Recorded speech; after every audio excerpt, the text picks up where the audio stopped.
Aliran sungai yang kotor serta dipenuhi sampah dan limbah menjadi salah satu penyebab tercemarnya air laut dan rusaknya ekosistem di dalamnya.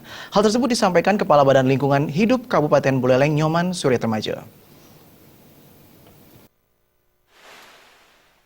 Nyoman Suryatmaja menjelaskan aliran air sungai bermuara akhir ke lautan, sehingga dampak ikutannya dirasakan laut dan ekosistem di dalamnya.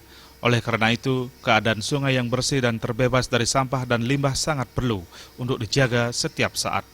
Nyoman Suryatmaja menambahkan melihat besarnya dampak pencemaran lingkungan yang ditimbulkan sampah dan limbah air sungai, masyarakat sepatutnya lebih sadar untuk tidak sembarangan membuang sampah dan limbah ke sungai. Kesadaran membuang sampah pada tempatnya menjadi wujud kepedulian masyarakat dalam menjaga kebersihan dan kelestarian lingkungan sungai dan sekitarnya. Ya sesungguhnya ini menjadi salah satu sumber penyebab daripada kerusakan ekosistem laut dan pesisir ya. Karena bagaimana juga kerusakan terumbu karang dan lain sebagainya, sumbernya salah satunya dari hulunya ini, dari kali. Selama ini peran pemerintah Buleleng dalam menjaga kebersihan lingkungan sungai sudah cukup optimal dengan melakukan pembersihan secara rutin. Namun demi optimalnya upaya tersebut, kinerja pemerintah harus dibarengi dengan kesadaran masyarakat untuk menjaga lingkungan sungai dengan tidak membuang sampah dan limbah sembarangan. Supardiana dan Joka Andika, Bali TV.